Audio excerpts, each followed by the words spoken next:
I would like to thank Dr. Kate Seaman, who is the Assistant Director at the Baha'i Chair for World Peace. And we have a student volunteer, Ariel, in the back, who's been helping us as well. So today's lecture is a part of a series that the Baha'i Chair established in 2012 on structural racism and the root cause of prejudice. And basically, we're interested in learning not only about the blight of racism, but more importantly, about locating solutions, finding solutions to the elimination of structural racism. And of course, today's lecture is a part of that series. So it's with great pleasure that I'd like to now introduce to you to Dr. Sacoby Wilson, who's graciously accepted to give this lecture today. Dr. Wilson is Associate Professor and Director of the Program on Community Engagement, Environmental Studies, and Health at the Maryland Institute for Applied Environmental Health. This is located in the School of Public Health at the University of Maryland. He works to build community capacity to address environmental injustice and related health inequities through community-engaged science. He has over 15 years of experience using community-based participatory research, citizen science, and community-university partnerships to study and address environmental health and justice issues. He has worked extensively in a number of communities and with a number of not only community-based organizations, but advocacy groups in North Carolina, South Carolina, throughout the state of Maryland, in Washington, D.C. And he has worked on topics such as stormwater, subsistence fishing, industrial animal agriculture, and other topics in the Chesapeake Bay region. Today, he will speak to us about environmental racism and slavery in 21st century Jim Crow America, stories of resistance, hope, and change. Please give a very warm welcome to Dr. Sacoby Wilson.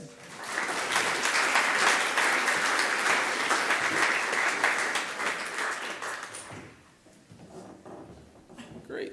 Thanks for that introduction. I'm happy to be here today.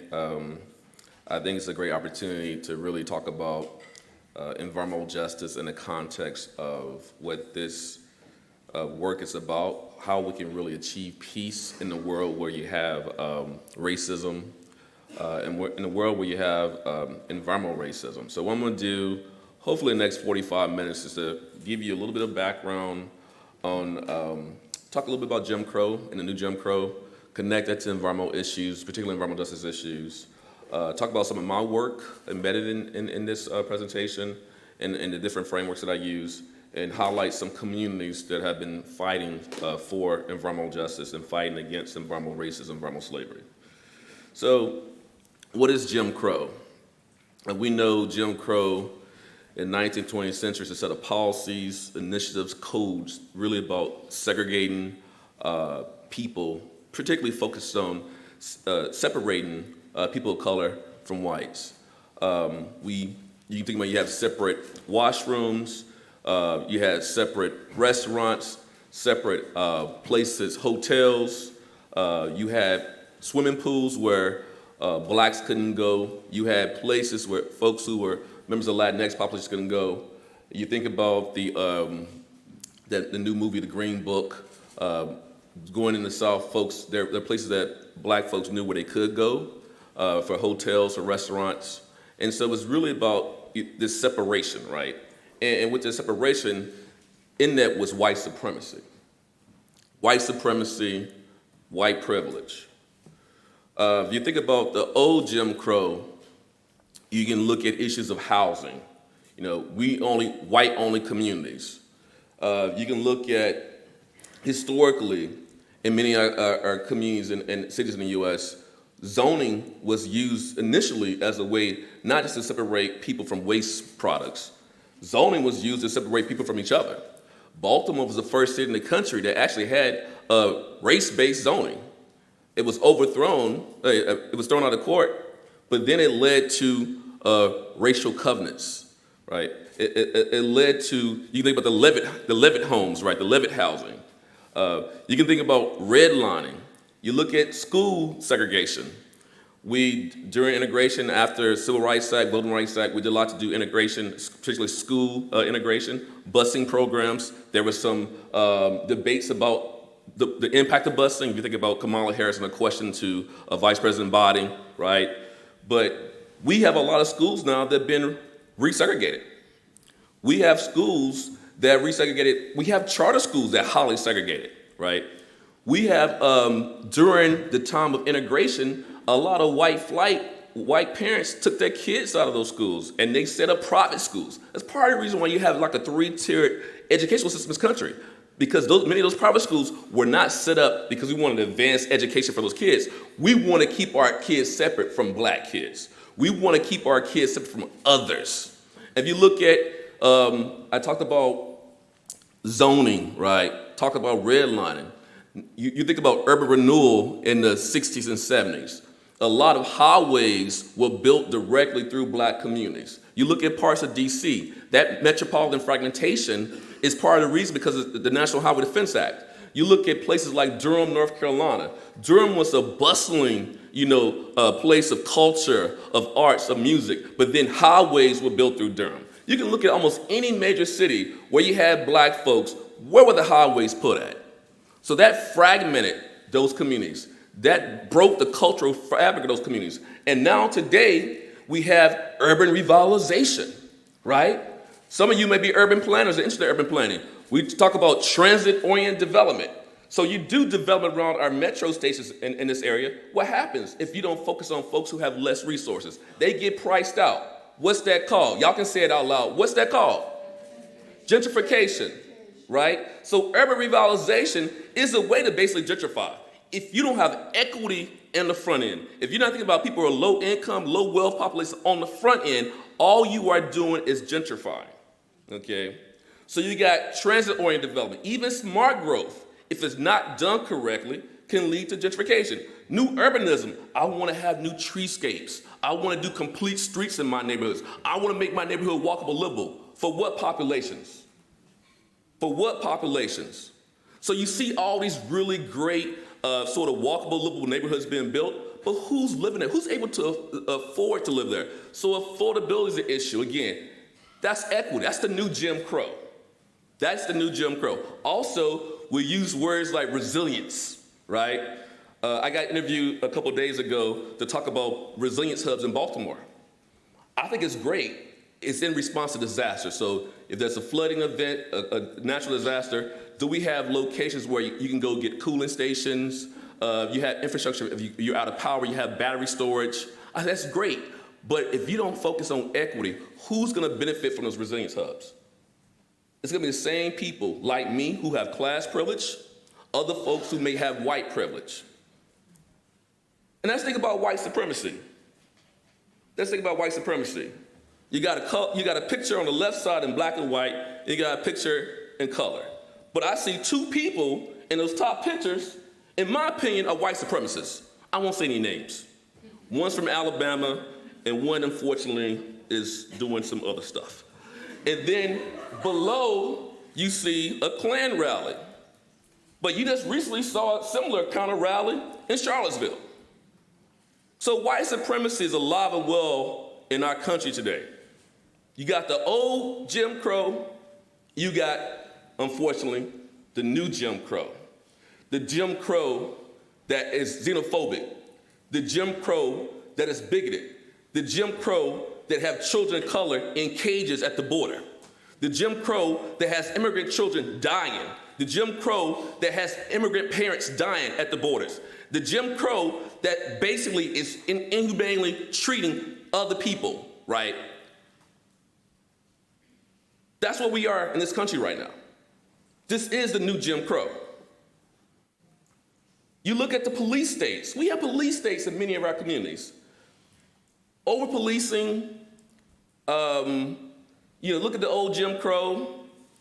You got boycotts in Baltimore. What happened in Ferguson? young man who was killed just walking with some Skittles. Over-policing, police brutality, people who want to be police.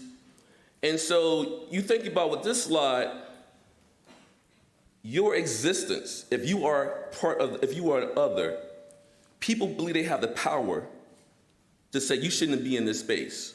So we're going beyond by driving while black, walking while black. Let's go through the list. Couponing while black, Starbucking while black, cutting the grass while black, selling water while black, babysitting white kids while black, picking up trash while black, at the swimming pool while black, opening up your ice cream shop while black, in your own house, minding your own business, eating ice cream, getting murdered by a cop while black, right? Someone calls the police in the early mornings, your door is open, you're playing video games with your nephew while black, Sandra Blanding while black. You shouldn't be in this space. You shouldn't be in this space. Again, because you're being seen as less than human. Let's look at voting. Old Jim Crow, poll tax, right? Now you have voter suppression laws. You look at the state of Georgia. The current governor of Georgia was the Secretary of State of Georgia who put in voter suppression laws. You look at other parts of the country. Look at North Carolina. You have a Confederate apologist who's a senator in Mississippi, my home state. Look at the voter ID laws. This is from 2018 below, but we have voter ID laws that are more and more on the horizon. Form of suppression, a way to take people's power, and who are they focusing on when you think about the poll tax of the old Jim Crow and these voter ID laws of the new Jim Crow. So when you think about environmental injustice, environmental racism, environmental slavery, what is environmental justice? In many ways, it is a social movement that is the child of the civil rights movement. And if you go back and think about old Jim Crow and the new Jim Crow, the environmental justice movement in many ways is actually a human rights movement. It's really about human rights.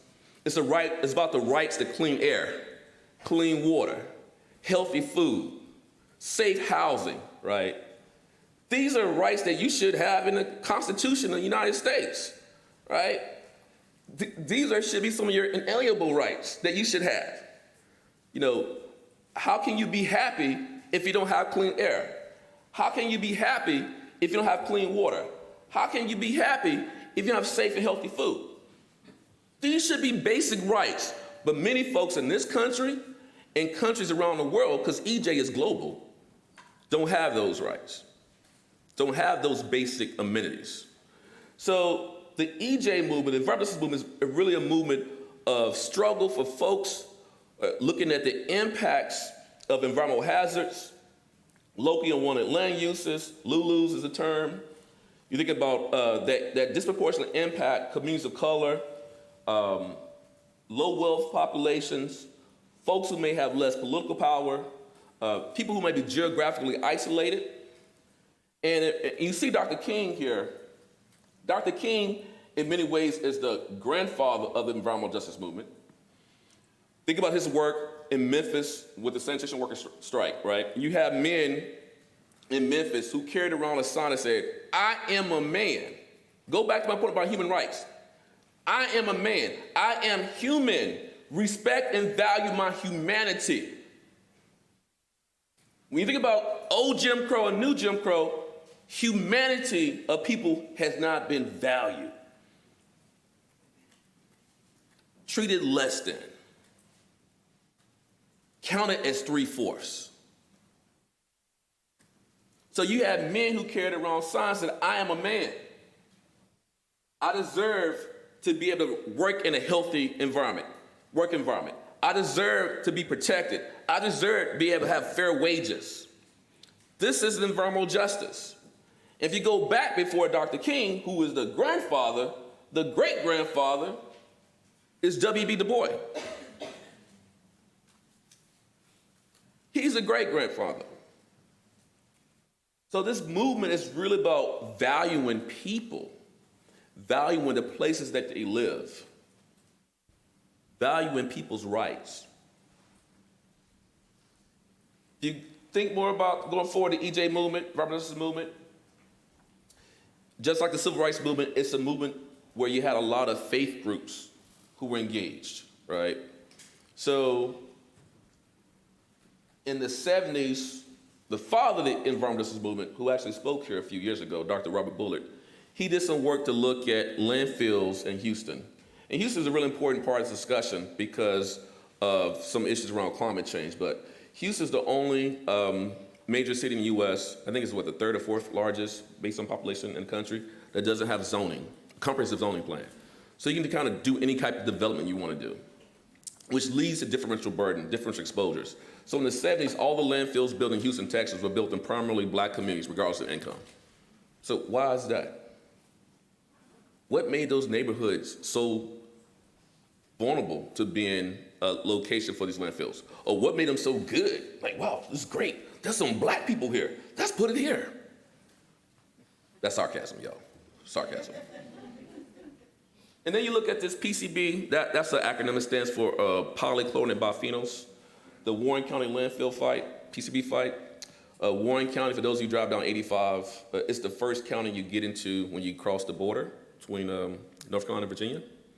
And so you have folks who laid across the roads to stop this landfill from being built. Unfortunately, it was built.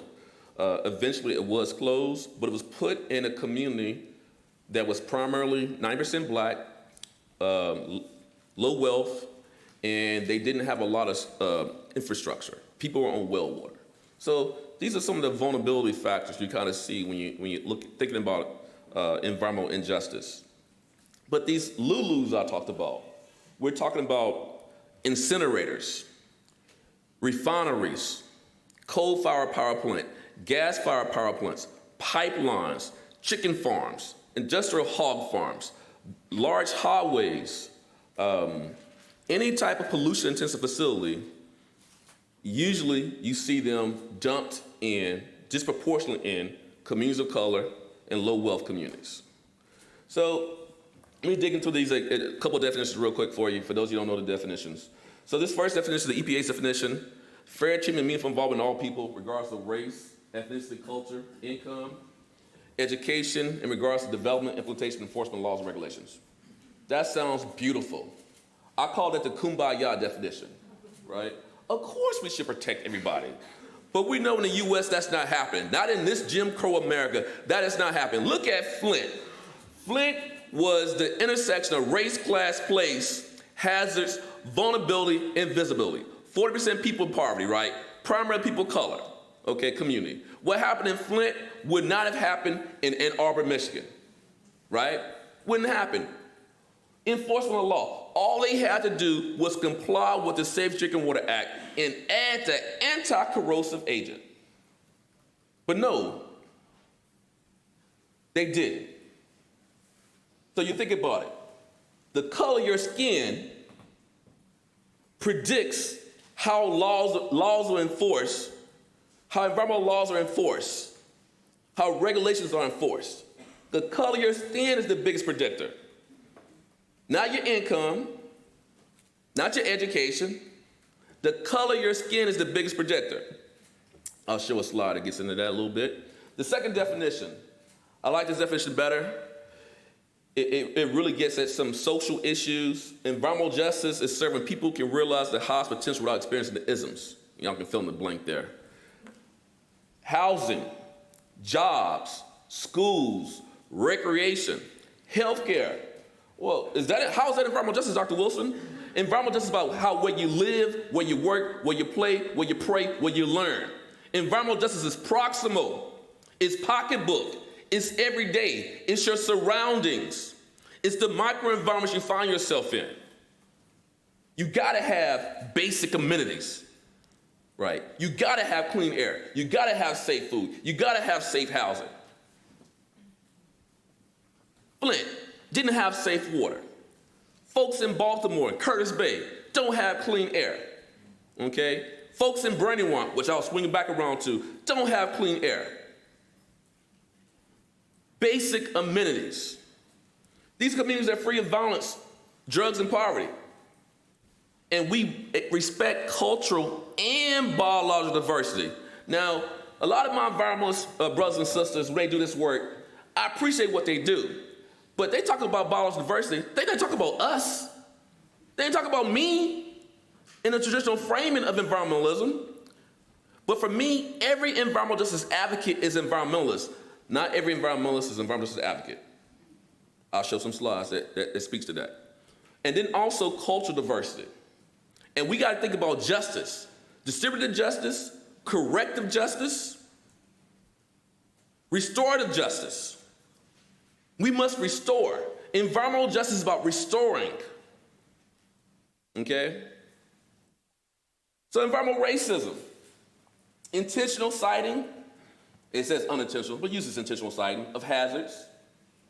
And a lot of times in communities of color, you'll say, well, Dr. Wilson, we need jobs. We need jobs. Man, your community doesn't need crap jobs. Stop bringing factories into black communities. And y'all think about the current Democratic debates. I think candidate Yang has been talking about automation. These facilities, most of them are highly mechanized. Most of the jobs are really in the construction phase. When in the operation phase, there are not that many jobs, okay?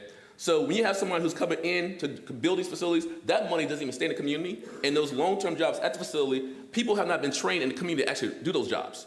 So again, you have people from outside the community coming in the community to do the jobs. And now with automation, a lot of these factors, those few jobs that you have are going to disappear. So environmental justice is also about minimizing negative impacts and maximizing benefits, okay? So when you think about environmental racism, and a lot of times in decision making, the folks who are most impacted not even at the table. They're an afterthought. They're not on the zoning board. They're not on the planning board. That's a problem. So here's a studies, Toxic Waste and Race, 1987, 2007, basically said, as I said earlier, that race is the biggest predictor of where you'll see environmental hazards. In this case, they're talking about hazardous waste sites. But you will see that when you look at toxic release inventory facilities, when you look at landfills, when you look at incinerators, when you look at power plants. Race is the biggest predictor. So I talked about human rights earlier. At the 1991 First People of Color Summit in 1991, these principles of environmental justice were created. And some of you may or may not know about the principles. But the reason why I want to highlight them quickly is the fact that they really talk about sustainability. I said every environmentalist is not an environmental justice advocate, but every environmental justice advocate is. If you were an EJ advocate or activist, you know these 17 principles. So you're talking about protecting Mother Earth. You're talking about, sustainability. You're talking about renewable resources, okay? But you're also talking about principle 5, self-determination. Communities speak with their own voice. That's important. You're talking about balance with nature. Again, that's sustainability. That's environmentalism. So again, every EJ advocate, activist is an environmentalist. You're talking about making better consumer choices. Principle 17. Part of the reason why we have so much waste in our country is because of our consumerism. Again, some of y'all, holiday season coming up, Black Friday, I want that new iPhone, right? I want the new this and new that. Where does it go when you get rid of it, right? Think about e-waste. You may, I'm being a good environmentalist, I'm recycling. You know that material goes to Africa, Asia, to landfills, and you have villagers who then end up trying to take out those metals, precious metals, but they have high rates of cancer because of that. That's an environmental justice issue. We have to change our consumer behaviors. We have to change how we buy products, our lifestyles, to make sure we're not producing waste that leads to these environmental justice impacts. So, if you get more into the science of environmental justice, and just want to kind of lay this an example out for you. Say if you are living in a community that has a lot of highways. Some of you may drive, some of you are from DC, some of you may drive through DC. When you have those highways coming through your neighborhoods, you combust fossil fuels. You're producing particulate matter, volatile organic compound, polycyclic aromatic hydrocarbons, some of these things, y'all know that chemistry background, you might not know, but I'm going to just say them anyway. Nitrogen dioxide, sulfur dioxide. What's important is these pollutants cause health impacts, okay? They cause health impacts. Particulate matter causes asthma. Asthma attacks causes stroke, elevates your blood pressure, okay? Can cause heart disease, increase infant mortality, birth defects, low birth weight births, Alzheimer's, cancer, premature mortality, impact life expectancy. So if you live in that community, you've been exposed to those pollutants. So think of the folks who live in these communities with these highways. Disproportionately people of color. School buses, buses in general, they burn diesel fuel, many of them do. Diesel can cause health effects. Children of color disproportionately impacted by diesel exhaust. Think about kids who are going to school. We want kids to be able to learn. Exposure to diesel exhaust, short-term exposure can impact your coordination and your concentration. My kid's not learning. Maybe it's the pollution they've been exposed to before they get to school. Maybe because the windows are open, they've been exposed to pollution that comes inside the building. And another thing about particulate matter is important. Remember, I talked about housing is a human right. Housing is an EJ issue. If you have lead paint in your home, right, that could be a problem for children. If you live in a neighborhood near an old highway, remember, lead is not destroyed. But yes, we got lead in gasoline, but that lead is still in that dirt, right? If you have people who are doing urban gardening in Baltimore, Prince George's County, because guess what? They may be in the food desert. So they may be in the food desert, but they're gardening to address one problem, but it could be unintended consequences. Exposure to lead can be problematic. Lead is a neurobehavioral toxicant, neurological toxicant. Think about Freddie Gray and part of his story, right? Think about children in Baltimore. Think about children in Flint. Once you get exposed to lead, which is an EJ issue, it's a public health failure. Once you get exposed to lead, we put a cap on those kids' potential. So we have to focus more on children's health in addressing these exposures, particularly children who may live in a community with EJ issues. I like to say, how can you put America first if you don't put your kids first, y'all? The doctors, the lawyers, the scientists, the artists, the innovators, the disruptors, how many of those kids have been lost because of lead exposure? How many of those kids have been lost because of lead exposure? How many of those kids didn't get a second chance because they live in the neighborhood because lead can contribute to, behavior problems? That wasn't the way that was addressed. Oh, you've been exposed to lead, let's help you out. No, you have a behavior problem, I'm gonna throw you away. Think about the school to prison pipeline. That's new Jim Crow right there. How is lead exposure contributed to the school to prison pipeline? How many kids, because they've had behavior issues, didn't get a second chance? I'm a kid myself. I was suspended 9 times. About 9 times, okay? For various reasons I won't go into. But it wasn't lead exposure, but some other issues. I got second chances. I wouldn't be here today if I didn't have people who actually helped me through my own issues, right? So it's not the same example, but it's close. It's a little apples and oranges. But my point is, there are kids who are going through things. We shouldn't throw them away. And those of you who are doing research in sociology know that children of color are disproportionately impacted by suspensions, right? Also paddling. Suspensions, paddling, I got all those things. So that's still happening today. That's new Jim Crow. You're not good enough. You got little girls been body slammed by security officers in their schools, right? Y'all seen it. Young women who've been body slammed at a pool party. Young black women, right? You got the criminal justice system has been weaponized against women of color. Think about what I just said. The criminal justice system has been weaponized against women of color. We need to work on that. So now I want to talk about environmental slavery a little bit.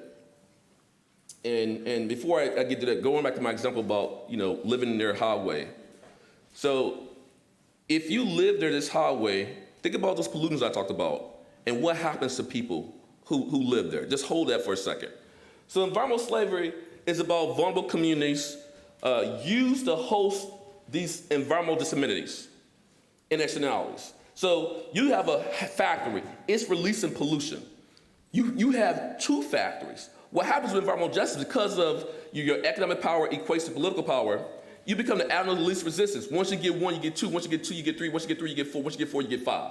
So it's the cumulative impacts of those hazards. So it's just not the pollution emissions from one hazard, it's the pollution emissions for the other hazard. It's the aggregate impact, it's the cumulative impact, okay? So you've been exposed to particulate matter. You've been exposed to PAHs. You've been exposed to VOCs. You may live in poor housing, so you've been exposed to biological agents, mold, mildew, pest, allergens. You may be exposed to chemical agents, VOCs that are off-gassing from the carpet, right?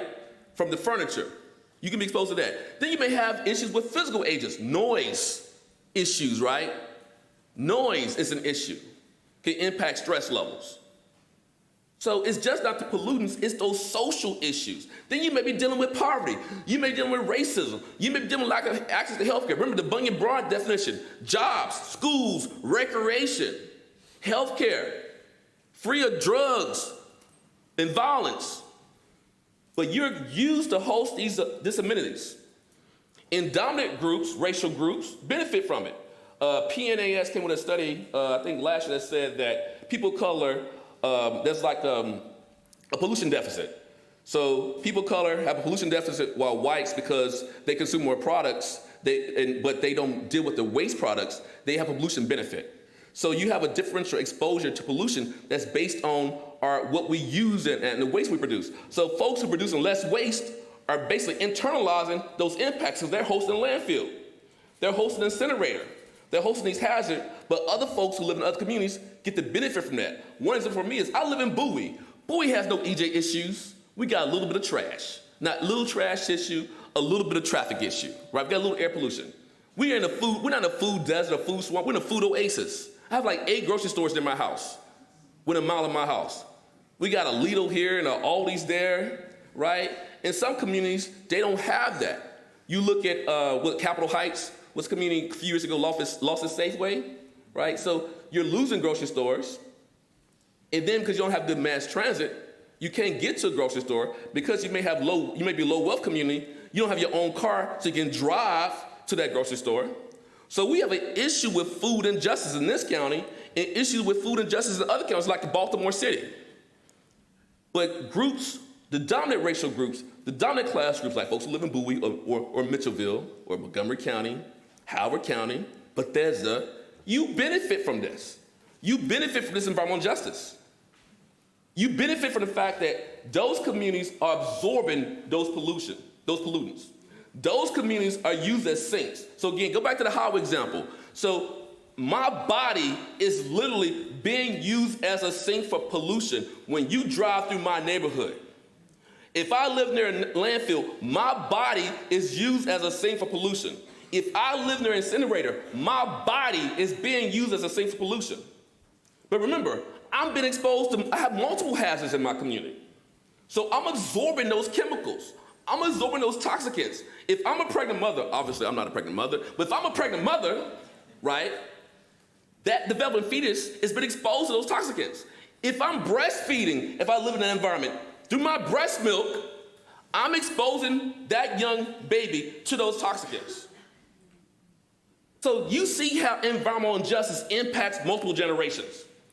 If I've been exposed to lead as a pregnant mother, that lead is released during pregnancy. So I could have moved away, and still my baby could be born with lead. We have to do better. We have to do more. And so these communities become then trapped, socially bounded. They get stuck. Think about what happens to property values when you build an incinerator in somebody's house. Do the property values go up? Y'all can answer. I hope not. No. Y'all can say it louder. Do property values go up? No. If you live near a hog farm, no. Those of you go to, what's the little town, the little beach town in Maryland people go to? I don't go to anymore. Y'all know what I'm talking about when y'all drive to Ocean City. Chicken farms. You think living in a chicken farm, you got high property values? No. So you get stuck. You get stuck. You can't sell your house. You're underwater. You have to stay there. And think about you living at home for multiple decades, and all of a sudden, you have the encroachment of industry. You were there first. You can't really pass that down to your next generation. It still has cultural value, but it loses its economic value. And then so when you look at the footprint of these groups, communities are being used as sinks, just not for the pollution, but also to the psychosocial stress, okay? And these communities who are burdened by these hazards, it impacts the life course of individuals and also impacts them intergenerationally. So you're talking about like Dr. Wilson, environmental issues. I mean, it's not a big deal. It's a huge deal. Exposure to these pollutants can impact you in many ways. You can impact your pulmonary system, lead to asthma, as I already said. It can impact how your kidneys operate. It can impact your brain development. Remember I talked about particulate matter earlier? What makes it so bad is it can carry toxicants across the blood-brain barrier for children. It can deliver the lead to the brain, arsenic, mercury, cadmium, other toxic metals to the brain. These things can cause cancer, as I already said. Exposures can also impact your genes, can mutate your genes, and you can pass it on to the next generation. So developmental impacts, reproductive impacts, that's what folks are dealing with. And then there's also acute exposures and stress. If you live in a community with a landfill and all of a sudden you get a plume of funk that comes your way, wouldn't you be stressed if you smelled that funk? That's not the scientific way to say it, but exposure to those odors can lead to anger and fatigue, right?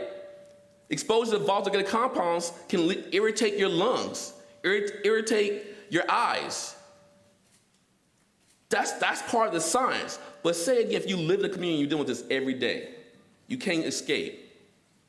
That's stressful. It's very stressful. So that's environmental slavery, where you're being used to host these facilities. And you have these social stressors too, like poverty, lack of access to healthcare, lack of access to food. You don't have green space. Well, what's the deal with trees? Trees are beautiful, y'all. Trees are highly beneficial in a way to mitigate these issues. Trees, air pollution mitigation, heat mitigation, okay? Noise mitigation, trees, stormwater management, trees growing food, mental health, contact with nature, playability. There's a lot of benefits to trees. A lot of communities don't have trees. So that's also an EJ issue. How am I doing on time? Good. Okay, cool. I went really slow. So I have like 72 more slides, but I won't cover them all. So I'll speed up a little bit. I just wanted to sort of connect the dots up, but let me speed it up. So climate change. Why is climate change here? Climate change is also an issue in the new Jim Crow. Climate injustice is a problem. Think about heat waves. Heat waves are hell for the poor and the elderly. Our School of Journalism, the Howard Center, did an investigation on climate change and heat waves in Baltimore called Code Red. If you haven't seen it, please go look at it. You got parts of Baltimore where you see differences in temperature in Baltimore. And it's based partly because of the infrastructure, the quality of the housing, the type of heat and ventilation systems folks have. So that's the issue, again, around, I talked about resilience before. If you have this issue with heat waves, do you have the resources in place to make sure people can get to a hospital? There's been heat-related morbidity and heat-related mortality. So during heat waves, you see elderly folks dying, and you've seen it happen in Baltimore constantly. So this is going to get worse. Ellicott City, y'all remember the flooding in Ellicott City? They just reopened the town after previous flooding, and so Ellicott City, with rain events, climate change, that's going to be one of the impacts that we're going to have, particularly in the state of Maryland, with sea level rise, more flooding, and when you have impervious surfaces, right, you have a roadway, you have a parking lot, when it rains, where does the water go? It really has somewhere to go, so then you have a lot of that runoff. And the force of water, people can be swept away, cars can be swept away, that water gets into your home, right? And then what is it? It brings in sediments, it brings in chemicals, and what does it leave? It leaves those sediments, it leaves those chemicals, also can leave mold, right? Mold and other issues. So some of the health effects of climate change? The reason why this is relevant to this conversation is you have some folks who, because of underlying economic and social vulnerabilities, they're going to be disproportionately impacted by climate change. So climate change, it reveals environmental injustice. It also magnifies environmental injustice, okay? And think about Katrina, Hurricane Katrina. I'm gonna talk about a few hurricanes in the next couple minutes. Why was Katrina such a dangerous hurricane? Why was Katrina really an EJ issue? Well, New Orleans is one of the most segregated cities in our country. So a lot of places that were highly segregated, you had the lower income folks of color living in areas that flooded easier. And the wealthier folks lived in places with higher elevation, right? The lower Ninth Ward was greatly impacted. But when did Katrina hit? Y'all know the year, right? 2000 what, say it? 5, thank you. What month? August, what day in the month? 28th, 29th, right? So why is that relevant to our conversation? People hadn't been paid yet, right? I had no money. People had no money. And if you don't have a lot of resources, if you're low income, low wealth, folks didn't have a car. So we tell people to get out of harm's way. You see on the news every time with a hurricane, they're staying. I'm not sure why. They have no money. Many folks have no money. They have nowhere to go. They have no resources. So Katrina, in many ways, was not just a natural disaster. It was a man-made disaster because of lack of preparedness, the focus on folks who didn't have resources, who didn't have a place to go. Or a lot of assumptions were made that people could just leave. They had no money to leave. They hadn't been paid yet. It was the end of the month. Most folks get paid on the first of the month. Mississippi, Hurricane Katrina impacted Mississippi too. Hurricane Maria, we know Hurricane Maria impacted Puerto Rico. We know a lot of people lost their lives, a lot of flooding. Hurricane Maria also impacted, it destroyed Dominica, so I don't want to forget Dominica. It impacted USVI, and it also impacted Puerto Rico. And so you see people who were trying to survive loss of power, loss of access to resources. During a hurricane, people may be on kidney dialysis. So how are they going to get that service? Power goes out. How are they going to get access to their medicine? A lot of times with hurricanes, there are people who may die during the event, but it's the surge after the event when people are trying to get help. They don't have access to potable water. Children don't have access to formula. Not having access to water is a big issue. Remember a few years back, you had the earthquake in Haiti and those impacts. So the most vulnerable are always going to be at risk during these disaster conditions. Hurricane Harvey. So it impacted Houston. Now, the reason why this picture is important, Houston has the largest petrochemical corridor in the U.S. That's a huge EJ issue. But you add in a hurricane, that's a terrible mix. This is what happened. Remember I talked before about Houston and the lack of zoning, lack of planning, all the impervious surfaces. So when you have, just with Katrina and Houston, you had all this rain coming in, it creates a toxic soup. So when you saw people escaping during Hurricane Katrina, I think y'all old enough for that, yeah. Hurricane Katrina, and you saw people escaping during Harvey, they were escaping through a toxic soup of chemicals, of sediments, human waste in many cases. Hurricane Harvey dumped 33 trillion gallons of rain. But there's no climate change. Okay, there's no climate change.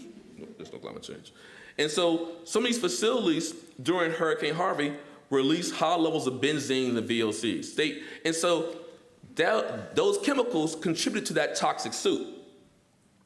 North Carolina, hog farms. I was just in North Carolina this past weekend at the annual North Carolina EJ Summit.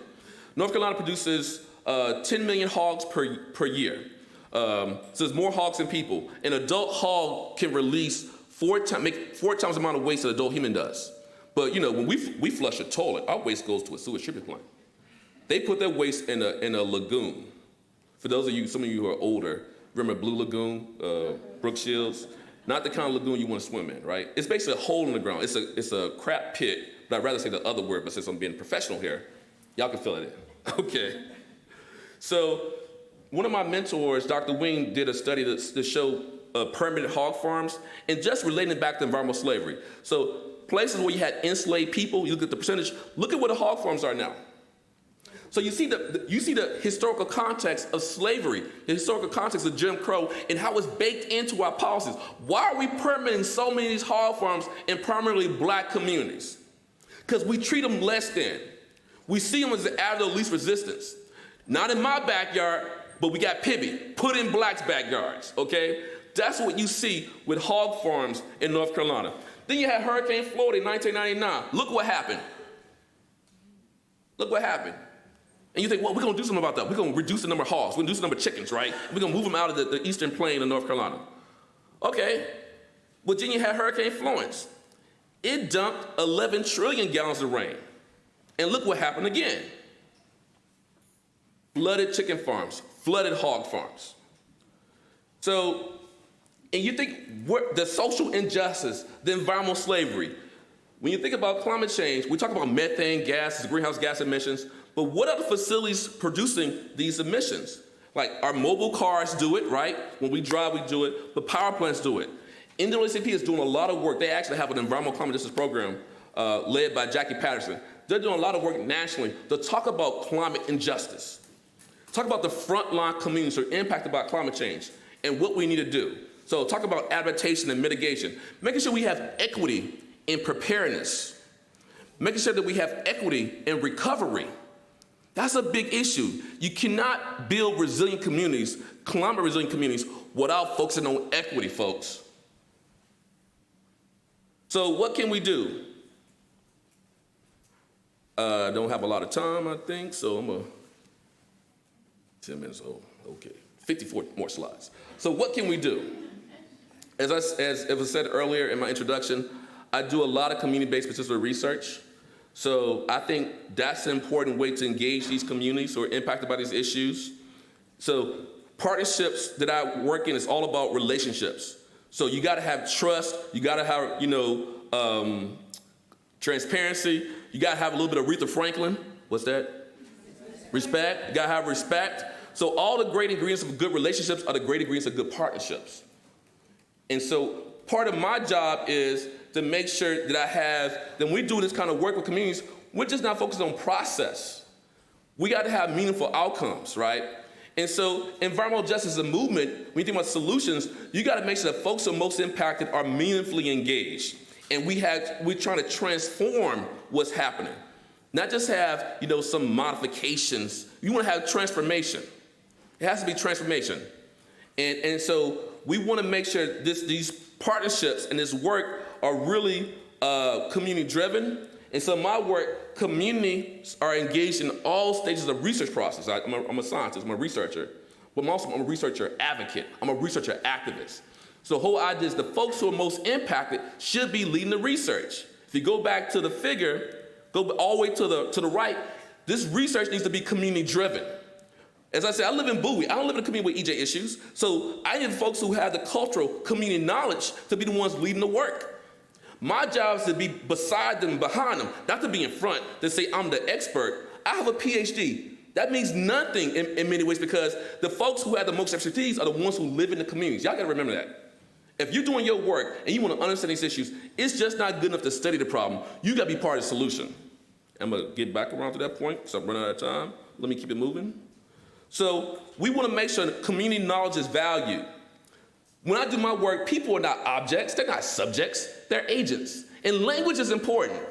And I actually have to, sort of make sure I wake up. I think I'm more woke on this now. But the term minority, from EJ context, you putting somebody in a box, you making them less than. I'm shocked to see how we still use that term. How am I a minority? I am a proud Anglo-African indigenous man. Y'all get that, right? I'm white, I got Native American, at least I think, Cherokee, you know how it is, and I'm black, okay?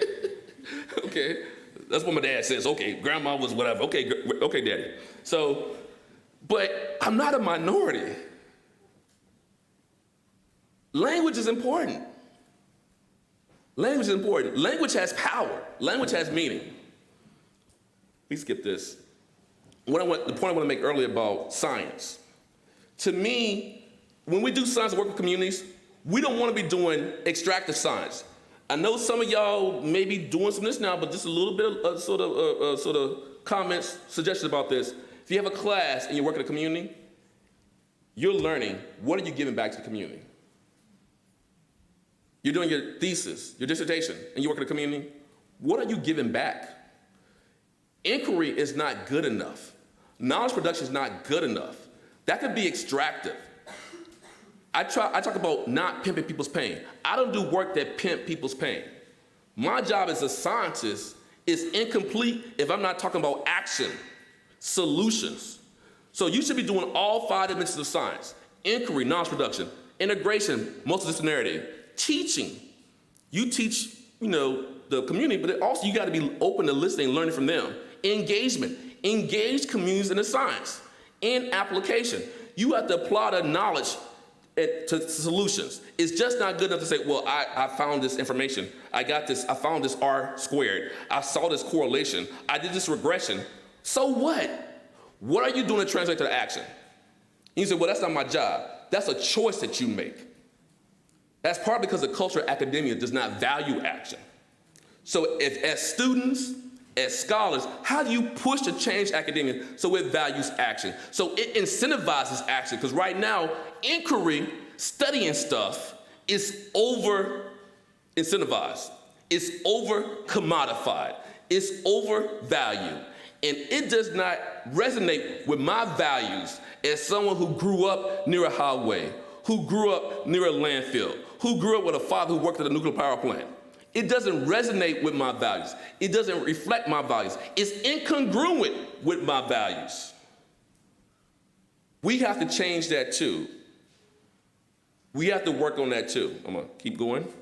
So when you're working in communities, it's important, again, EJ issues are proximal, y'all. They're pocketbook.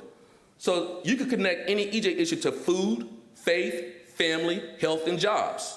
That's what people want to hear about. When people talk about environmental issues, usually when I think about environment, even now, I'm still brainwashed. I think about a polar bear with a Coca-Cola in his hand.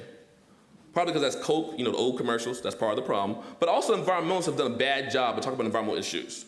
You talk about stuff that's far off, far flung. Talk about the environment that's right down the street. Again, where we live, where we work, where we play, where we pray, where we learn. In many ways, when you think about environmental racism, when you're talking about things, particularly talking about people of color, that's far-flung, that's environmental racism in itself.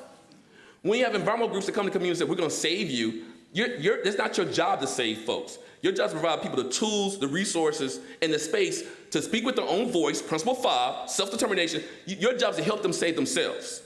That's my job as a scientist, to advocate, to support, to facilitate, to catalyze, but not to save. Who am I to save? Who am I to empower somebody? Our jobs are to connect people to the power that they already have. The EJ seminar I just attended this past weekend, the title was Reclaiming Our Power. How can you help communities reclaim their power? How can you help communities impacted by environmental racism, slavery, reclaim that power? Get this. So do a little bit of work in communities, like I said, around the country. I'm gonna get through this so we can get the questions. One of the communities I work in is Jeantown, Alabama. It's a community where a landfill that takes in trash from about 35 states in the country was built on top of an old slave cemetery. So you see some of the gravestones. This landfill takes in fly ash. So fly ash is a byproduct of when you burn coal, okay? And you see the first picture, you see that mountain with the blue sign? That's not a mountain. That's the fly ash.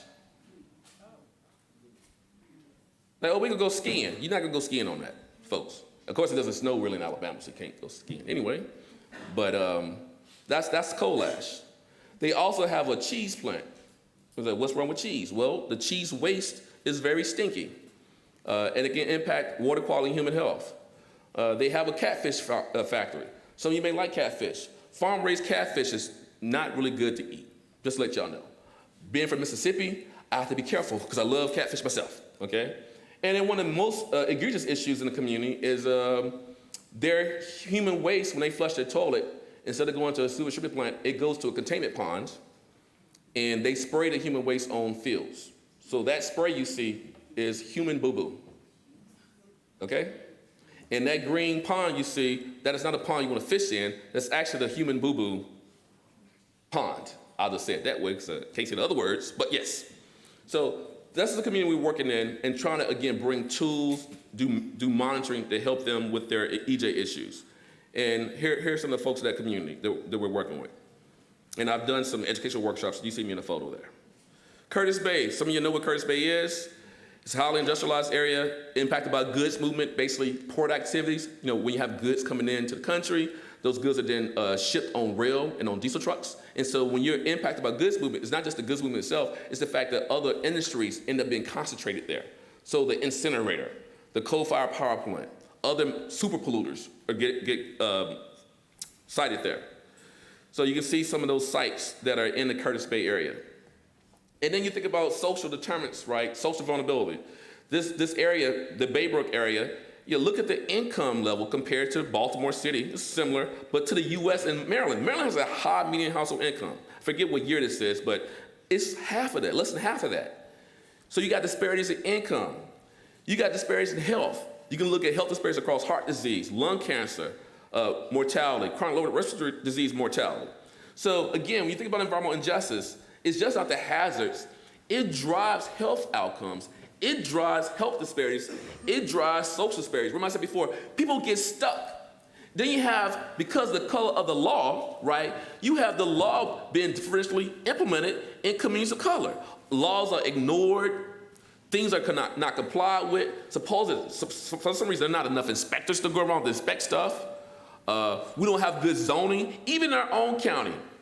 You may have gotten a zoning mailer in your mail about 2 or 3 weeks ago that said, we are going to have discussions, town hall meetings about the zoning rewrite. And the main thing they talked about in the zoning mailer was, this is great for economic development. Nothing about public health, nothing about sustainability, nothing about helping vulnerable populations. So in our county, any development is good development. Any development is good development. I was at a zoning commission meeting last year, a year and a half ago, and we were talking about fly ash landfill in Brandywine and also the issues in Bladensburg, around a concrete plant in Bladensburg.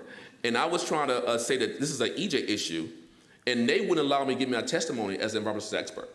They said, there are no EJ issues in the county because the county is primarily black. That's on the record. That's on the record. But when you think about the Civil Rights Act, and you think about environmental justice, the main part of the Civil Rights Act that's relevant to this discussion is Title VI. So regardless of who the percentage of people in the community, the color of the folks in power, because you have a primarily black county council, if you're not in compliance with Title VI, you're not in compliance with Title VI. And this county has a history of not being in compliance with Title VI. I'll come back around to that. I need to hurry up. So at one point in time, this area in Baltimore was the most toxic zip code in the country. There was a fight against an incinerator, the Energy Answers incinerator. You may have heard about that a few years ago. Destinee Wofford was a high school student who helped the organized community to stop this incinerator called Energy Answers from being built. She won the Goldman Award for North America in 2016. So the reason why I want to show her picture is one person, the power of one person. She was a high school student. She's now working with United Workers, still doing this work around fair development. Every one of you has the power to have impact. You already have power. Y'all, you undergrad students. She was a high school student when she started. What do y'all, no, I'm about to say some bad. Y'all have potential too, okay? Then Brandywine, I'm just being bad. Brandywine's community in Southern County, Southern Virginia County, it's unincorporated, so it doesn't have a town council, doesn't have a mayor. So what happens is contamination without representation, okay? So Brandywine has a number of environmental hazards. We're working with the B2B coalition, Community Gray. They have 5 power plants in a 13-mile radius, 3 in a 3-mile radius. They have a lot of surface mining operations. They're mining for rock, for construction, right? So you have pollution associated with that. The power plants, 2 of the power plants that have been built are gas-fired. People say, well, gas is better than coal. When you burn gas, what do you get, folks? Combustion byproducts. It's not like it's clean. It's not solar. It's not wind. So it still has impacts. These facilities are located near some of the local schools. And one thing I want to quickly say about this area is the community didn't have a park, right? And remember I said before, green space inequities are a big EJ issue too? So what happened, well, as part of the community benefits agreement, the NRG said, well, we'll give you land. We'll give you land. This will be great. You can build parks and have kids playing, soccer and baseball. But NRG owns the fly ash landfill.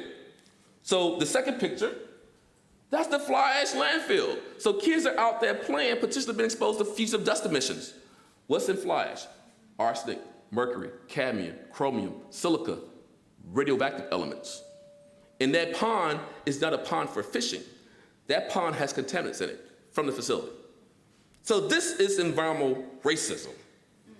This is environmental slavery.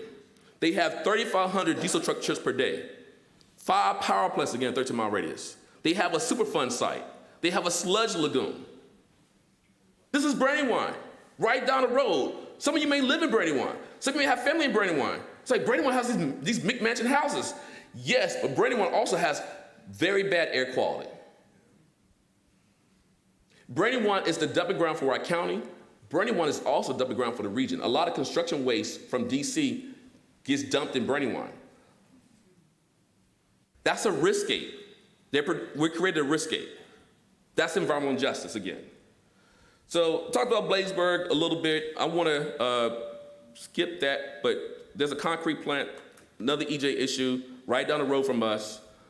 And I've been involved with communities there around that issue. So I'm gonna, because I'm out of time. But one other place that I do work, I just want to highlight real quick, is in Charleston, dealing with goods movement again. This community has been highly organized around addressing goods movement issues. The Port of Charleston is expanding. And so I've been working with this group since 2007 in a community university partnership. We've done a lot of GIS mapping. We train residents to do their own air quality monitoring. We train residents to do soil sampling, look at contaminants. We actually created, let me skip through some of these slides. We have a program called Project Excellence, which is all about education. What is education about, Dr. Wilson? Well, if you can educate folks, the whole idea is increasing their critical literacy, increasing their critical health, environmental health literacy. And what we do is we get them to turn their windshield wipers on. And all of a sudden they see the issues. And then we can activate them to be more engaged. Right? That's the power of using a critical literacy framework to get people engaged. Again, get people the tools and the resources to impact change. That's what we've been doing in Charleston. Workshops, soil samples, as I said. One of the things that we've done, we partnered to create a new community group called CCRAB, the Charleston Community Research Action Board. And so the whole idea is CCRAB acts as the community IRB. They make sure there's no scientific racism. There's no helicopter research. You have to get approval from CCRAB before you go in and do a research project. Because again, this is what we call, remember that figure, the engagement continuum? This is community-driven research.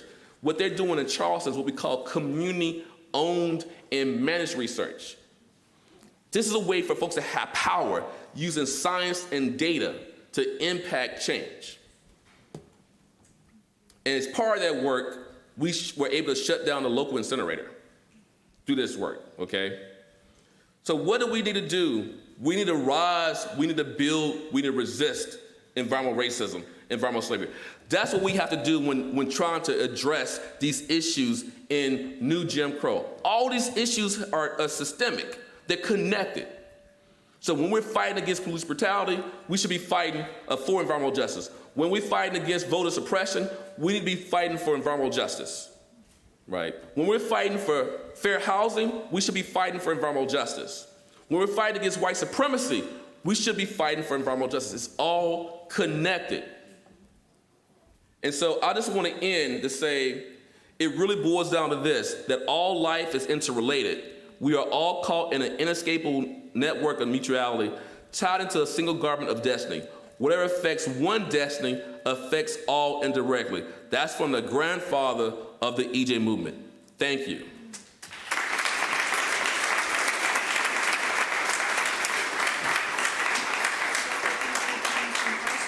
Yeah, I'll take questions. Questions? Yes? Let me just, if I may ask, there are Microphones. microphones on either side. If you would just line up behind the microphone. So if you get the microphone, please.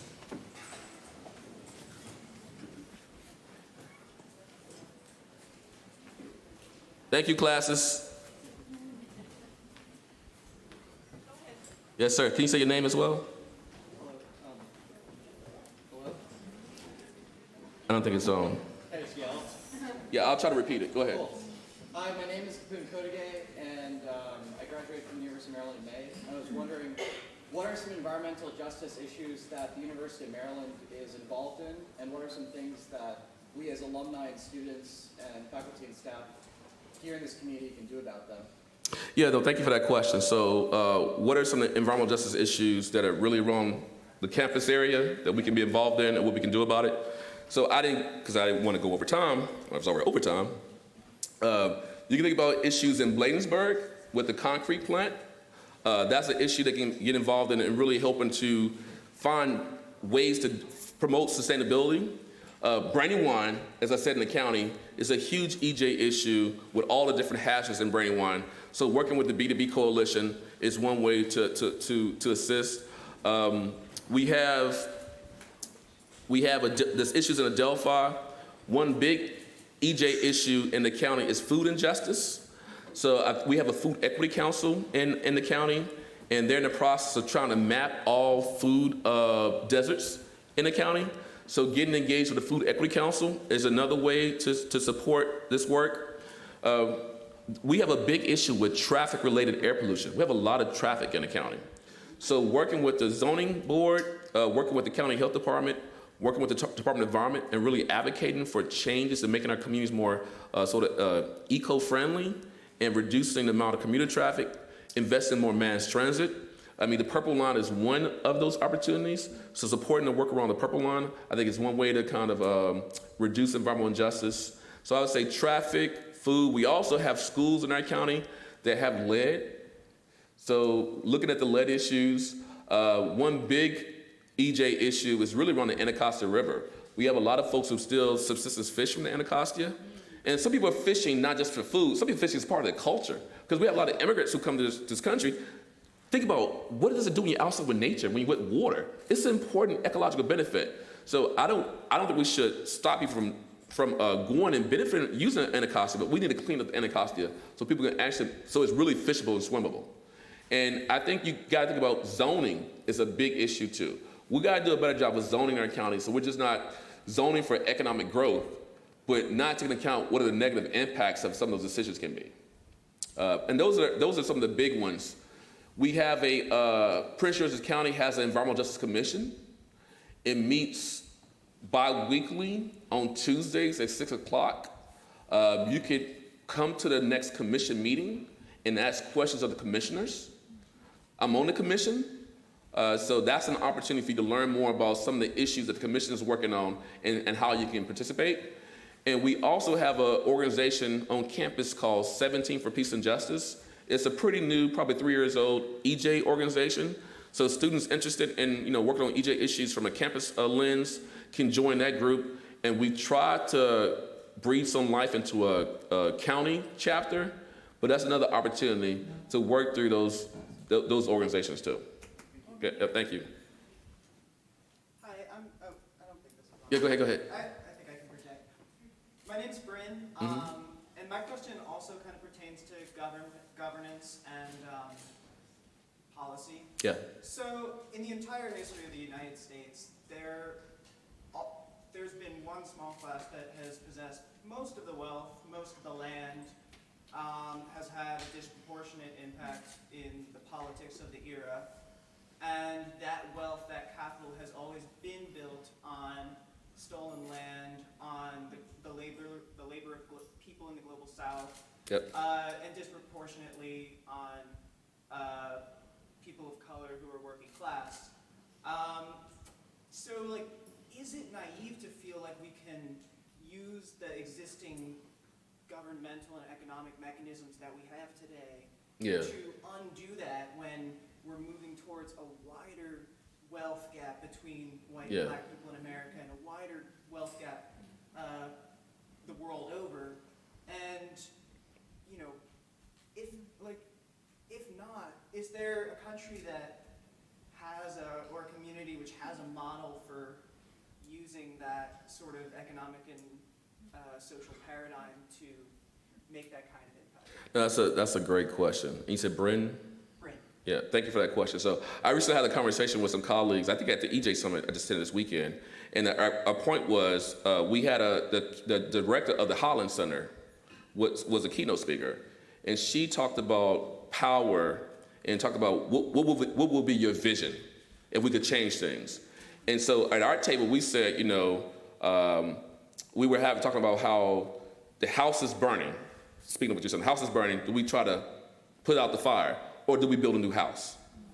It's a tough question because you have many people who are trying to work within the system to change the system, but true transformation is, you talk about transforming, that could be just a transforming the system. Revolution is something different. So we have to think about, are we talking about just transformation when transformation in that system, or do we mean revolution? And so I agree with you that we need to try to do things differently. I believe, now the New Green Deal, for example, is a platform for some of this change, but you have to have real policy teeth behind it. You got to have real money behind it. But if the New Green Deal had the policy teeth behind it, it would be in many ways reparations, environmental reparations for many of these communities that have been dumped on, that have been used for riskscapes. In addition to that, I think we talked a lot about climate change, and I mentioned it in my slides. We talk about climate change and how climate change, we have 12 years left. We have 12 years left. Everything's bad. We're going to, the sky is falling. I'm not saying the sky isn't falling, but let's step back from that. If you have communities that have been dumped on for years, who've been left behind, who've been ignored, is that the best approach to engage them? No. So how can we flip that frame with climate change and say it's an opportunity? It's an opportunity for doing something different, to have a different system. So you do have communities on a small scale that are doing resilience hubs. For example, I talked about resilience in Baltimore. You have resilience hubs. You have community-based planning boards. You have folks that are focused on eco-capitalism. You have, and globally, talking about the global South, you have other parts of the world where folks are trying to do different things when it comes to farming. So instead of just burning down all the forests and to do palm agriculture, can we do agroforest? Agroforest is a different approach. It's more sustainable. So you do see some of these practices in the U.S. and other parts of the world where, on a small scale, that people are doing things in a system, but they're doing a lot outside the system. And I think we need to probably look at the best of both. But part of the problem is capitalism. We have a society, a civilization that's built on fossil fuels. I think many of us in this room may have products on our bodies right now that were produced from fossil fuels. How can we get away from that? How can we transition? So when we talk about just transition, it's just not a just transition when it comes to the use of fossil fuels. It's a just transition as it relates to every part of our life and how fossil fuels are embedded in every part of our lives. So hopefully I was able to answer part of your question. But thank you. That's a very thought-provoking question. Yes. I am Tito Onikweli. I've already talked on Reveal, actually. I recognize your voice. Oh, the Reveal interview. Okay. That's a really distinct voice. Okay. And I Googled it, and that's it. It's the same person. Okay. So I guess my question here is, so as people here who are privileged, Yeah. A lot of the talk is trying to take these things that are economic drivers out of these areas where they don't have access to a lot of other options. So I guess, how do you balance the concept of, because they say, it's these liberals here on University of Tampa who are saying that they want to take away our jobs in the hog farms and then in coal mines. And I want to know, what kind of rhetoric can you use, and how can you help to really break that down for those people, and also introduce these other ways in which these people who aren't really skilled can also have ways in which they can have income for themselves? That's a great question. So I mentioned briefly that my father worked at a nuclear power plant. My dad's a pipe fitter. He's a retired pipe fitter. So in many ways, he's one of those folks who have limited skills, but he got training which allowed him to go work. He's actually worked at a lot of these facilities, which is the irony, building coal-fired power plants, building pipelines. And so I think we have to talk about, and also getting back to my point about automation, a lot of these jobs that we're talking about in these facilities, those jobs are going to disappear. So we actually have to have a shift. And going back to Bryn's question, We have to have a shift in how we look at economic development. So for me, a lot of environmental injustice that we're trying to address is due to the lack of real investment in communities. So bringing a factory in my opinion, is not real investment. So how do we actually do real investments in communities? And so when you push back on the jobs argument that you laid out there, what kind of jobs? Are they living wage jobs? What are the benefits? Are they career ladder jobs? How many jobs are there? How many jobs in the construction phase? How many jobs in the operating phase? How many jobs at different stages of the life cycle of the facility? That needs to be part of the discussion that we have when you talk about economic development. And a lot of times when politicians say, we're gonna bring in jobs, they actually have no numbers, they have no data, they have no estimates. So they can say, yeah, yes, we're bringing a lot of jobs, but in actuality, they're not bringing a lot of jobs. But remember my point about, so you get this economic benefit, but then at the same time with these type of facilities, you are internalizing the environmental and social externalities. They're not taking into account the cost-benefit analysis. So the true cost accounting has actually not been applied. So if you say, well, I will make $10 an hour with 10 jobs, but asthma rates are going to go up, heart disease rates are going to go up. I may end up, exposing my child because I'm bringing toxicants home to some type of pollutant, and they may have to go to the hospital.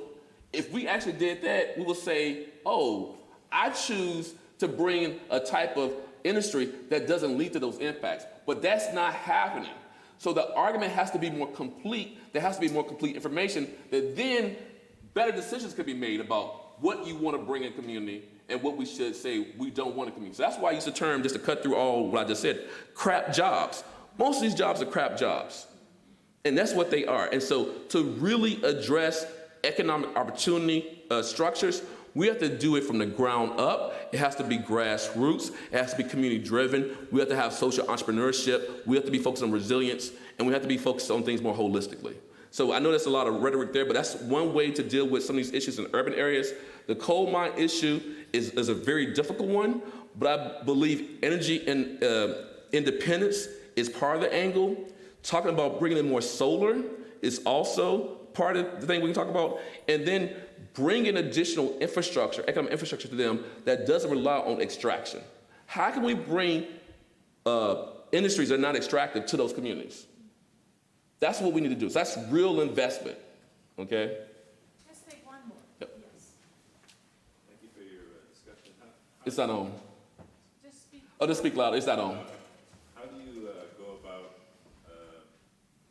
beginning to sort of reframe the debate, particularly in minority communities, African American or Latino communities, where there's this sense that these people care more about a squirrel somewhere in the middle of the ocean than Yeah. than me, and sort of this idea that people who care about the environment are the same people who throw blood on your fur coat or whatever.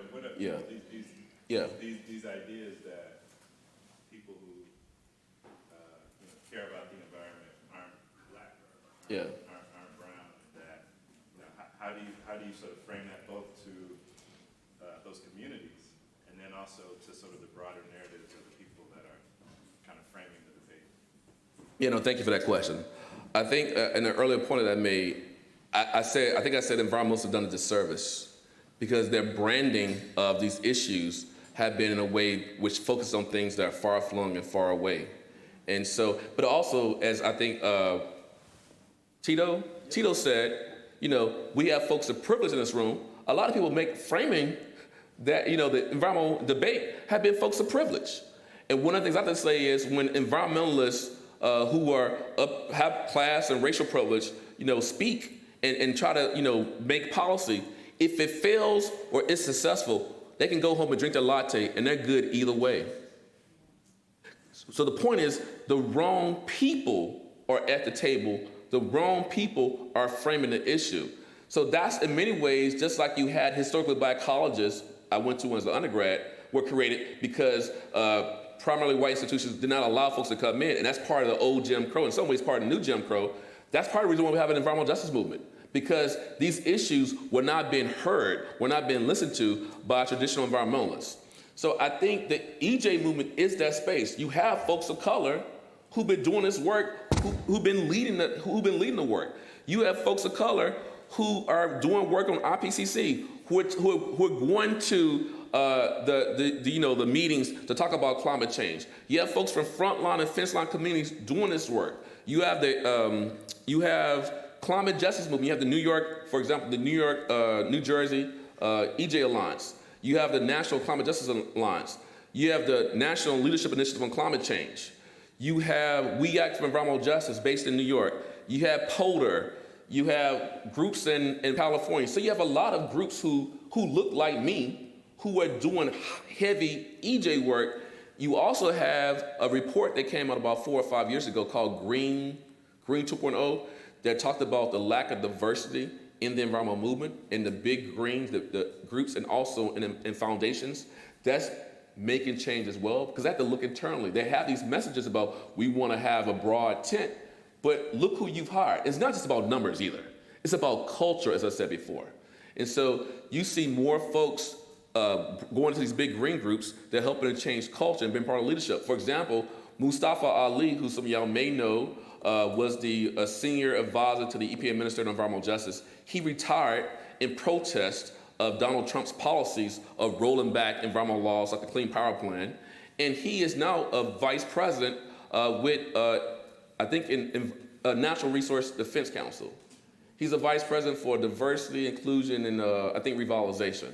So you have people like him who are going to those green groups. You have folks like Jackie Patterson, who leads the NAACP's EJ efforts. So you're seeing more and more of these groups on the forefront. You have folks like Dr. Bullard, Dr. Beverly Wright, Paul Moha. You have a lot of folks around the country who look like me, who are from diverse communities, who are leading this work. And they've had an impact. I know I'm being long, but they've had impact. So they contributed to the Green New Deal, that platform. There are a few EJ bills that have been submitted over the last 2 years. They've committed to those bills. They work with Senator Booker's office in developing of 2 national EJ bills.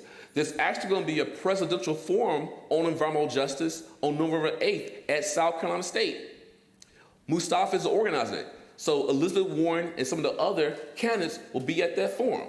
So folks are pushing. They are leading. Things are changing, but we have more work to do. Thank you. I would like to thank Dr. Wilson for a very not only interesting but an important topic that he's challenging all of us to get involved in and to do the work that's needed. And very much like what the quote by Dr. King indicates there, that all life is interrelated. And this is why this issue really does tie into what we're interested in, which is more peaceful communities and society. And I think this talk today really indicates to us the kind of work that we need to do in order to get to that point. So I want to thank him again. Please give him a warm applause, and to thank you on behalf of the Baha'i Chair for World Peace. Thank you for being here today. That ends our program. Thanks, everybody. I'm glad my brain is a little fried. It's always hard.